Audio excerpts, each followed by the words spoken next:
是怎么了？总是打雷下雨，这样的鬼天气，可真是让人燥得很。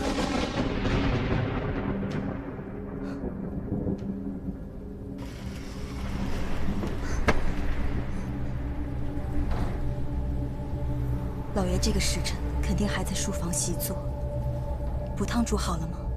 煮好了，夫人。按照我的吩咐做的吗？是，夫人。煮了3个时辰，菜梗都烂熟了。那就好，去送吧。是。哎，让老爷别太辛苦了。哎。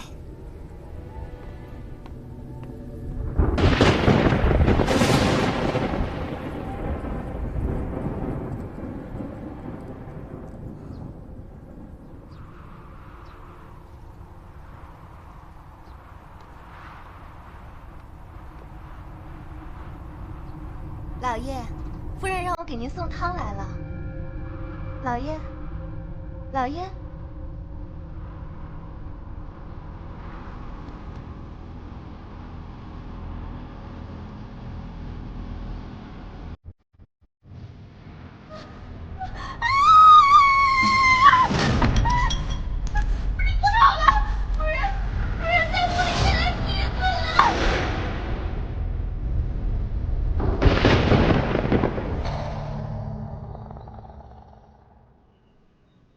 大理寺王嗣成在光天化日之下于家中被雷劈死，此事太过荒谬，太过荒谬啊！莫非这王嗣成贪赃枉法，操了天谴？休得胡言乱语！你有何证据说我大理寺官员贪赃枉法呀？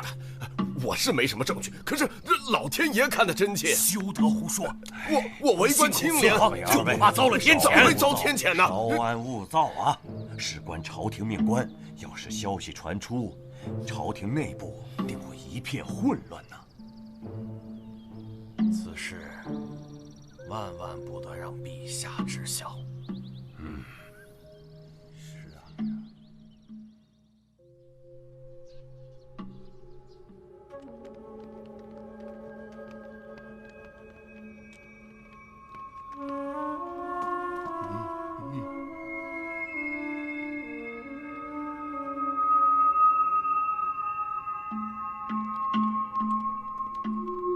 三胖，上房检查。得嘞。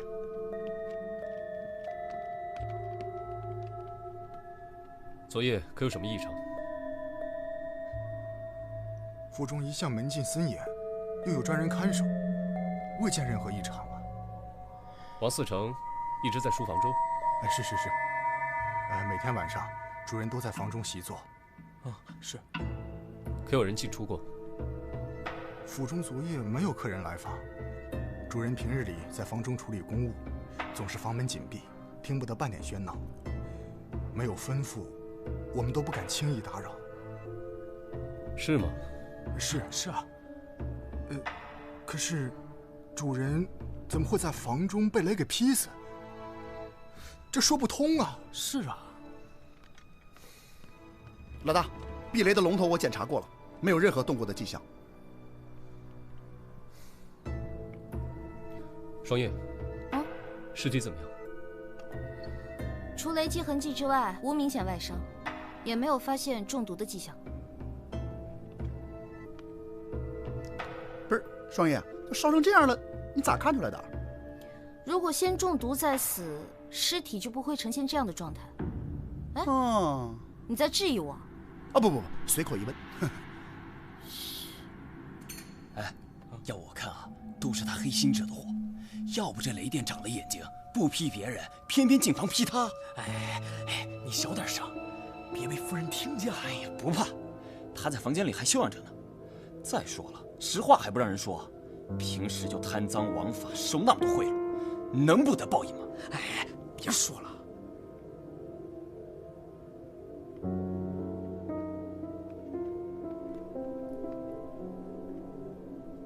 呈现如此焦黑状，尸体可能并不是王嗣成，都已经烧焦到没有任何辨识度了，有可能被人偷换。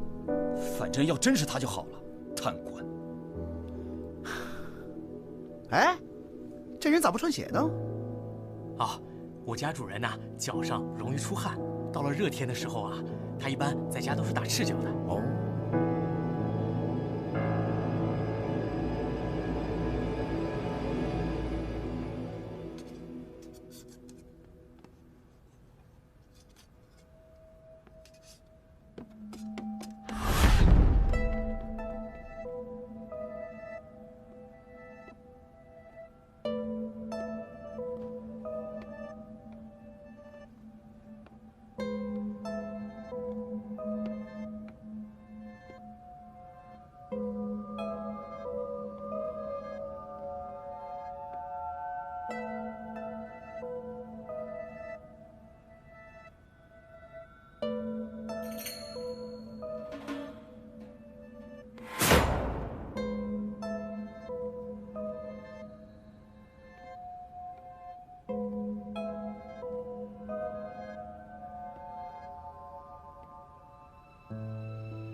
谢谢各位的捧场。我们的幻术呢，10文钱包教包会，上天入地无所不能。哎，变戏法的，你过来。你干嘛？我要学幻术，我要学会。15文。啊，这么多，我可没有。我告诉你啊。你要学会幻术啊！今晚吃饭，1个鸡腿变3个。我钱不够，我回去给我娘讨点。你给我等着，别走啊！好，不走，你快点啊！走。你怎么来了？王嗣成前夜被雷劈死，烧成黑炭，你可知道？我们老大让你去看看。不去。老大准备了香茅烤春鸡，吃不吃随你哦。鸡，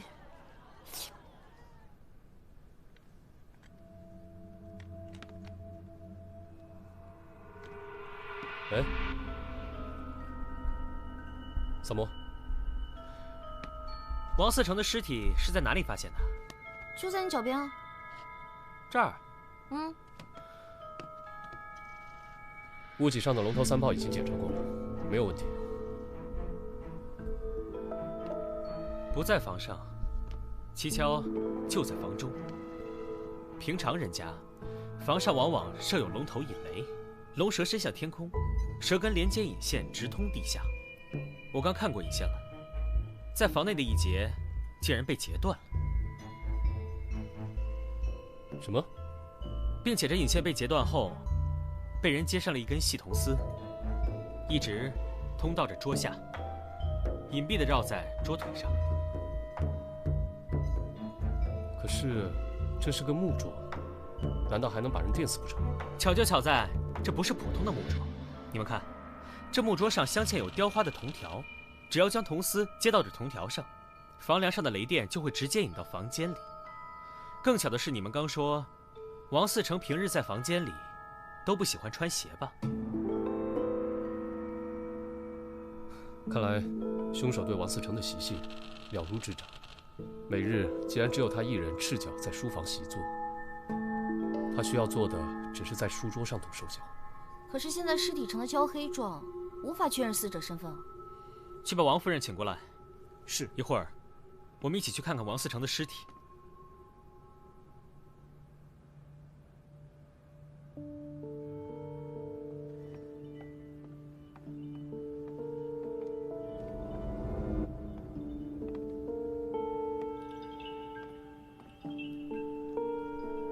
萨摩，要问夫人什么，赶紧问吧。夫人，请看这尸体的牙齿。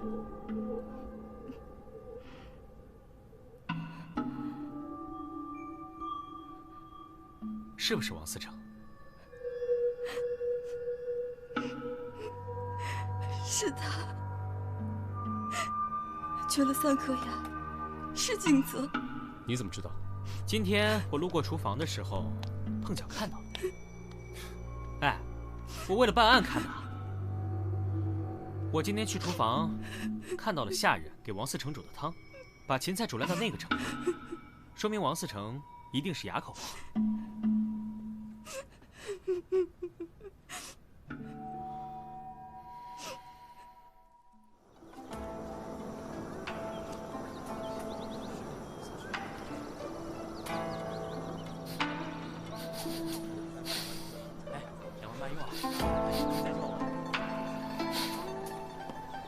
闻着味儿就来了，你属狗的？五方开外我就闻见了。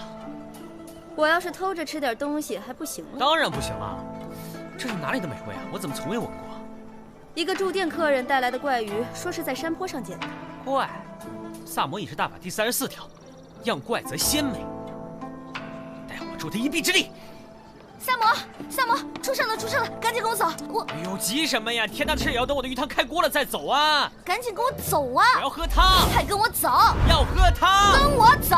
喝汤！快走！汤！走啊！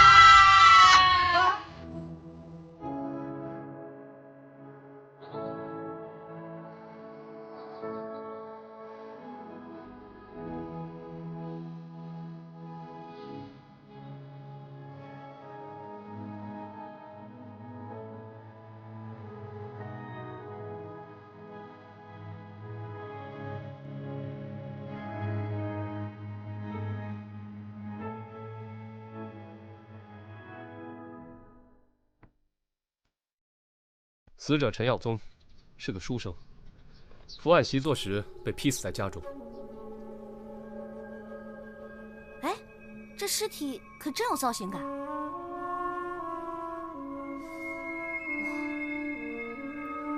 哎，他的手里紧紧握着这个，你们看。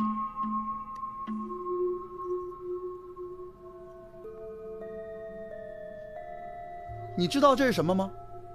这书生在平康房有一位私交甚好的小燕姑娘，这东西可能是他给的定情之物吧。来人，在，去把小燕姑娘找来。是。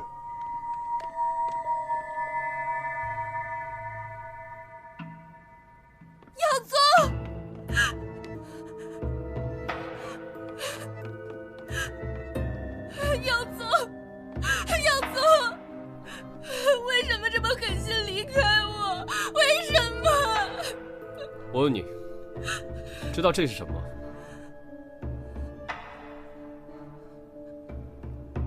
小女从未见过。官人，求你一定要帮忙破案啊！我可以给你当牛做马。别再做戏了，我觉得你杀死书生的可能性最大。什么？书生忙于科举，顾不上你，跟你进行了诀别，此事有误吗？没有。所以，你因爱生恨，杀了书生，并造成雷劈死的假象。不是。跟王思成的事件重合，企图逃过制裁。不对，凶手不是他。什么？什么？他浑身脂粉香气浓，装束庄重，并且身上有很强的酒气，妆容也有些花调，头发不整，应该是在妓院招待了一晚上客人吧。并且我推测，书生应该并不是要跟小燕姑娘断绝来往，而是许诺考取功名后就回来替她赎身。你手里紧紧握着的，就是书生送你的定情信物吧？小燕姑娘，我说的对吗？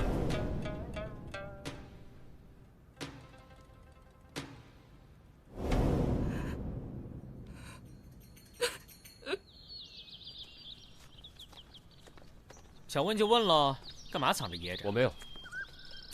爱问不问。难受的是自己吗？哎，小撒，是我想问啊，那个你怎么发现小燕姑娘嚎啕大哭是为了玉佩的事儿？很简单，她进来的一瞬间，第一时间就是摸自己胸口以上2寸的地方，不是心口的位置，所以不是为了平复呼吸，而是说明她的胸前挂有饰物。而且王思成夫人也让我见识到了，死掉爱人的那种伤心是演不出来的。虽然我不太理解那是一种什么感觉。王思成的尸体那边还有没有发现？暂时没有。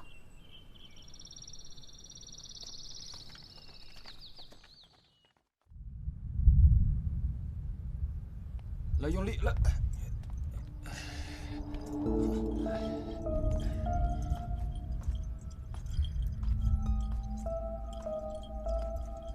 你们这是？啊，朝廷下令，防火防雷。用这个？嗯。找一块4寸的鱼尾形状的铜瓦放置在屋顶上，就可以避免雷电引发的天火。你们这个不行的，不行的。东起泰山雷，南起衡山雷，西起华山雷，北起衡山雷，中起嵩山雷，五雷速发。欲请时请，阵图高蒙，水前2骑混一成阵。五雷击毁皇宁，阴云变化，后见群庭。夫敌之突发扬声，声雷急速行，急急如律令。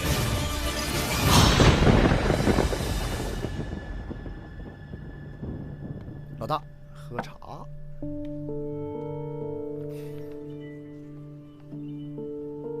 如果按照萨摩所说，可以排除小燕作案嫌疑的话，就要从别的地方入手了。大理寺城、书生，这2个案子，这2起雷击事件发生的时间相近，案情相似，想必必定有联系。子苏，你回想一下。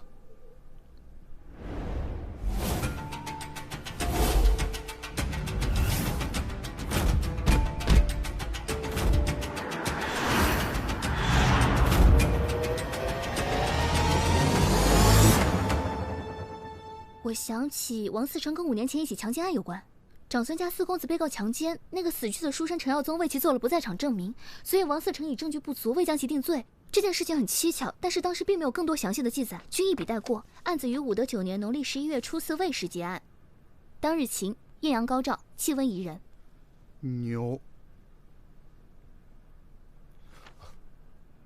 当年案子的证人，果然是那个书生。这就是2人的联系。三炮，哎，你去探查一下那个妇女的亲人。好，这就去。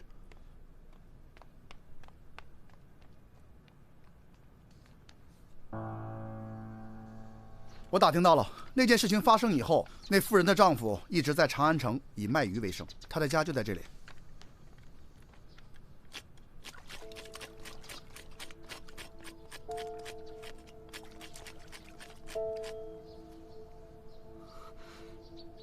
想必你已经知道大理寺城和书生的事情了。嗯，我知道。那你可知道，这2个人都与你妻子的案子有关？老天开眼，为我报仇雪恨！那件事情发生后，素英整天以泪洗面，告诉我，他已经不再是当年的人了，让我写休书休了他。每天洗好几遍澡，一遍遍冲刷自己的身体，都搓掉了一层皮，还吵着喊着自己脏。有一天，我从鱼市上回来，苏英他就上吊而죽，身上的皮还都是烂的。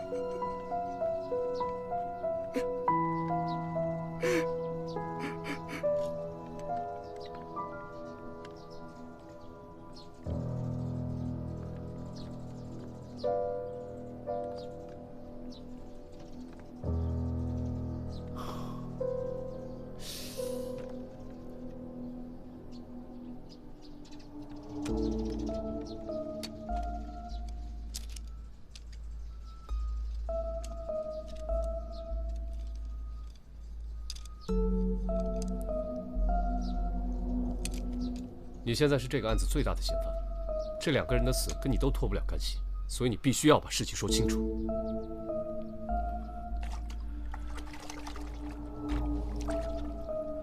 如果有可能，我真想亲手杀死那2个畜生。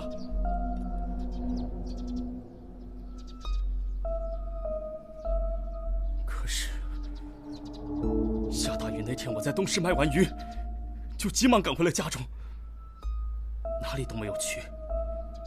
邻居可以为我作证。至于书生他死的当夜，是我固定每月自家鱼塘换吃水的日子，一换吃水就需要整整2天2夜，我根本没有时间出门。真是老天开眼，老天开眼呐！隔壁的渔夫跟你走动多吗？还可以，经常有往来啊。他平时为人如何？我们现在怀疑他与2起命案有关。啊？不可能吧？绝对不可能！他可是老实的要命，平时话不多，但是他总是帮助附近的邻居，还跟别的商贩不一样，常常把自己要卖的鱼分送给我们吃。这么好心的老实人，怎么可能杀人呢？那下雨那天，他在哪儿？你是说大暴雨那天？对，他在家。那天我去他家，想让他雨后帮我看看屋顶上的漏雨，他确实在家里。那2日前呢？2日前，哦，2日前他在家中换池水。昨天早上我妻子还抱怨晚上睡得不好，是因为被王老汉家里巨大的换水声给吵醒了好多次呢。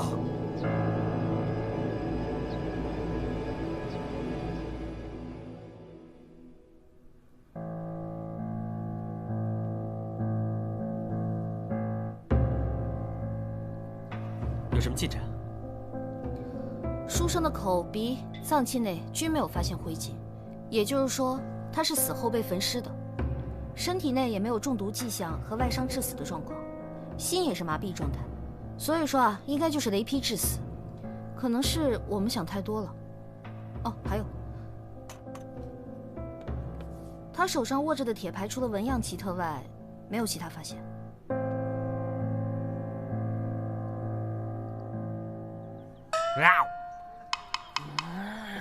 慢点吃啊，别噎着。世间没有会伤害我的食物。客官，里面请，里面请，不3不4招呼客人，快点快点。请。上面还有厢房啊。哇，我怎么从来没吃过这么好吃的鱼啊？这什么鱼啊？哪来的？最近的鱼市在卖很多奇怪的鱼，只要是我没见过的，我都会买来尝一尝。四娘，我发现你的手艺有进步哎。吃完赶紧朝案去，老娘等着收尾款呢。我差点忘了，你看这个。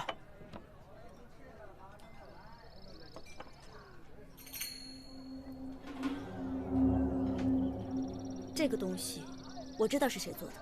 你知道？我找他做过暗器。这又不是暗器，怎么确定是他呢？因为全长安城能铸造这种铁具的人，只有他一个。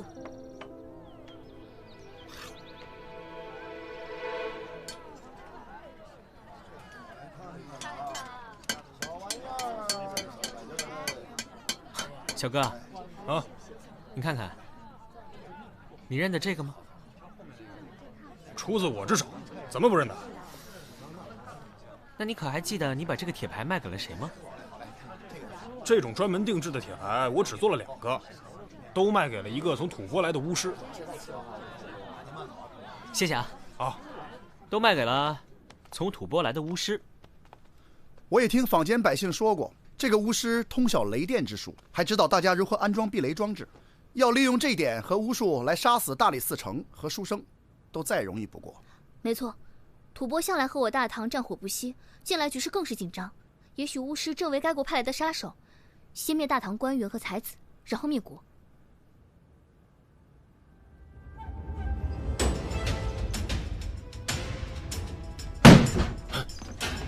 给我搜！别再装神弄鬼了，我们都知道。知道什么？你为什么用法术杀人？我没有杀人。你还有什么说的？我看就是吐蕃派来的杀手，准备伏法吧。我冤枉啊！我只是在练习五雷咒，使用技巧还没有掌握。如果掌握，现在就该打雷了。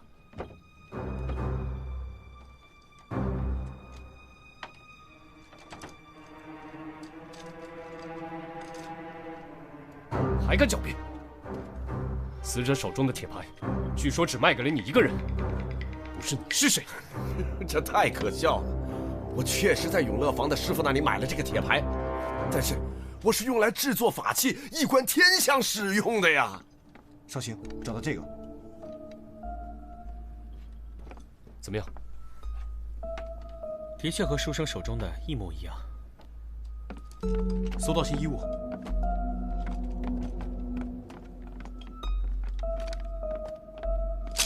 还有活鱼。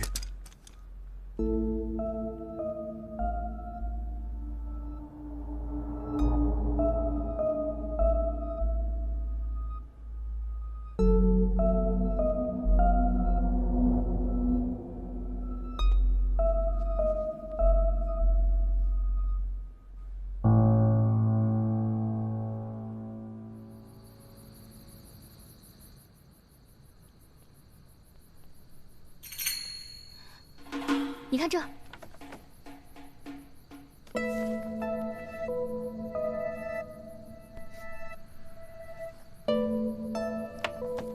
也就是说，当年的案子，为长孙公子作证的还有一人。对，宣化坊的一位素商。走，他会有危险。又有一人被电死了，死者是宣化坊的一位素商。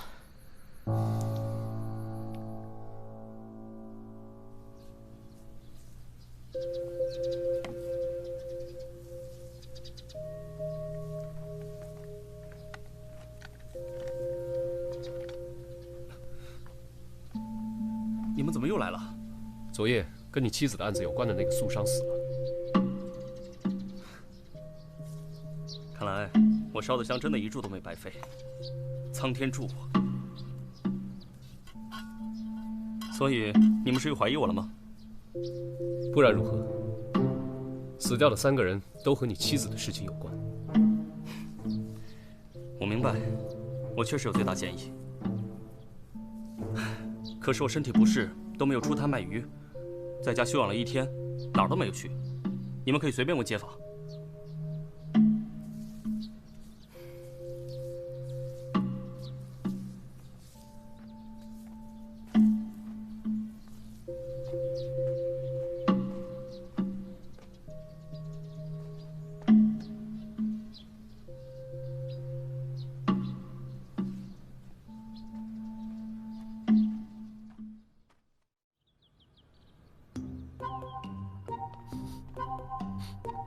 来，老大，喝鱼汤。这鱼汤可炖了很久哦。哎，你傻呀？嚯，是挺烫啊。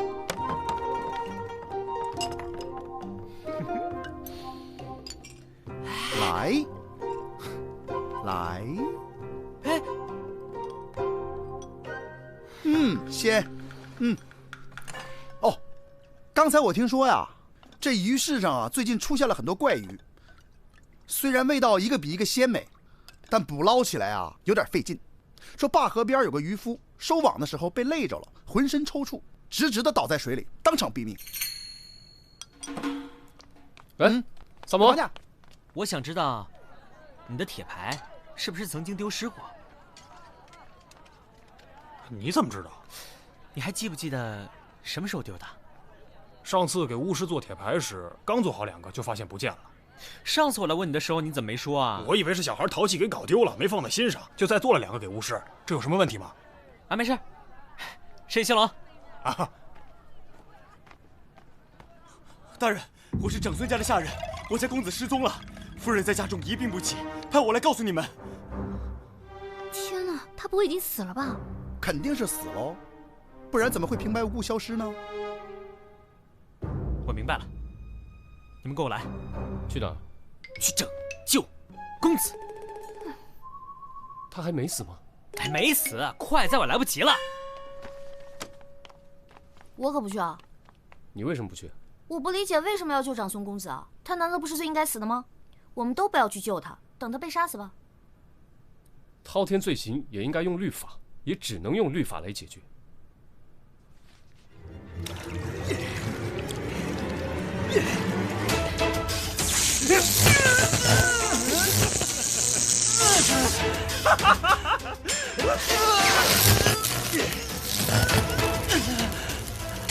现在你知道什么是痛苦了吧？去死吧！不要！不要！不要！住手！闭嘴！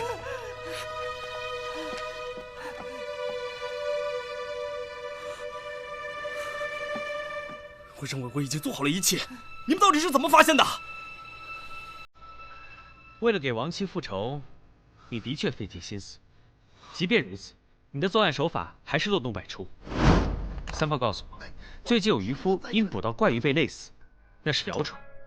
我在鱼市了解到的事实是，一位渔夫捕捉到了一种名叫电鲶的鱼，他不幸被电鲶电击而死，而这种电鲶正好满足了你复仇的需求。三炮在你的家里发现了吐蕃的法术竹简，说明你与吐蕃巫师有来往。我们搜查了巫师的住所，他的衣物都破烂不堪，鞋底也快被磨破，可见生活定十分紧迫。我看到他画的五雷符咒是错的，说明他确实不通术法，但他只晓些万物之理。还有活鱼啊！我们在巫师家还搜到了活鱼。巫师供述说，你在贩鱼的途中与他结识，得知巫师喜欢吃鱼，你就经常带着捕来的鱼去拜访他，他便授予了你一些引雷制电的原理。后来你得知巫师在铁匠处定制了小铁牌做法器，所以你趁铁匠不备偷走铁牌，用铁牌作案，并故意将其留在案发现场，栽赃陷害于吐蕃巫师。作为一个渔夫，你经常宿渔到那些官员府邸，跟下人们混得熟了，甚至可以随意出入戒备森严的王嗣成家，对王嗣成平日的起居作息自然也是了如指掌。你伺机潜入王嗣成书房，将避雷的铜线连接到有铜条装饰的桌子。雷雨之日，王嗣成赤脚在书桌前习作，便出现了在房内被雷击致死的怪象。杀死书生时，你将水之中养的电鲶放在水缸里，并用板车拉到书生家，在书生睡梦中将绑有铜线的铁牌放在书生手里，然后把铜线另一头放入充满电鲶的水缸之中，书生当场被电死。然后你放火烧尸，再将其放回床上，营造与王嗣成一样在室内被雷劈的假象。行凶后，你把电鲶弃在了山坡上，以为会有畜生吃掉。一个住店客人带来的怪鱼，说是在山坡上捡的，没想到却被客人带回了凡舍，被四娘烹制，真巧。再说说你的不在场证明，书生被害当晚，你说你在换洗水池，邻居作证，听到换水动静很大，那声音我在鱼市里也听到，是鱼翻腾的声音。这种体型硕大的电鲶需要大量的小鱼作为食物。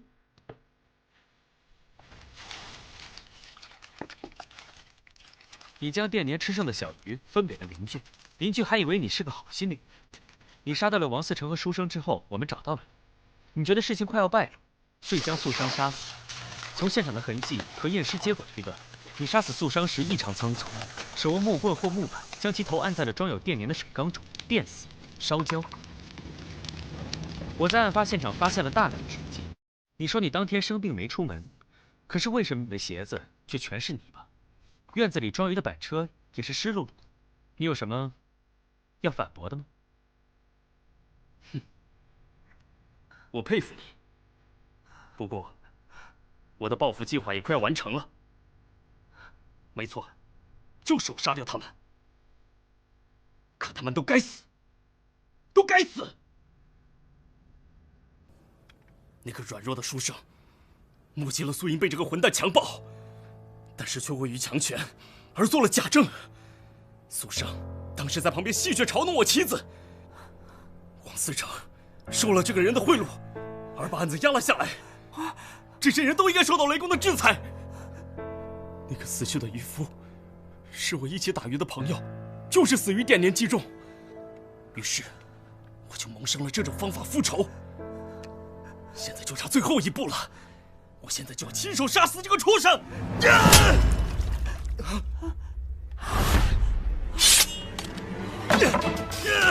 快人救我！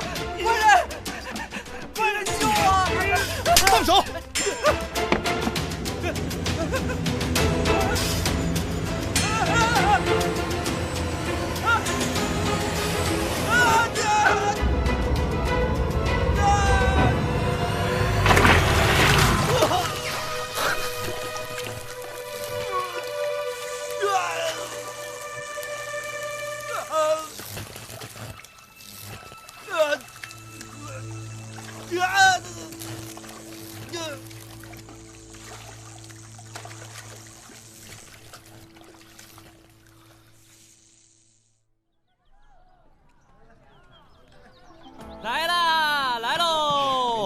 久等了，久等了。哦，来！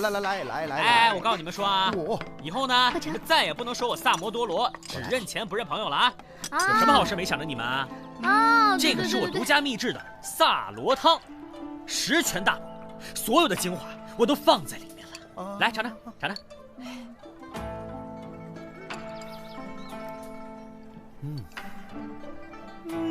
不错哦，真好喝。不过这渔夫虽然杀了人，从某种意义上来说，也算是替天行道了。总结得对，耶！那从某种意义上来说，咱们也算是替天行道了呀。什么意思啊？鱼汤，鱼汤挺好喝的。对啊，还行。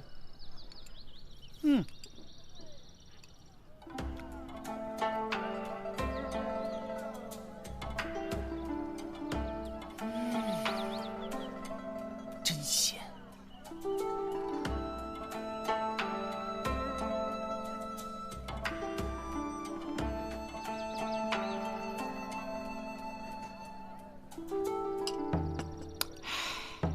说不定啊，渔夫就在你们3个的肚子里呢。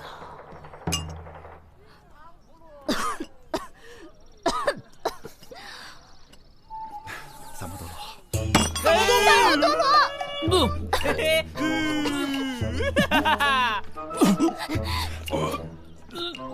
任何人都不能打着主持正义的名号剥夺他人的生命权。我掐死你啊！我打！这是鲫鱼汤，鲫鱼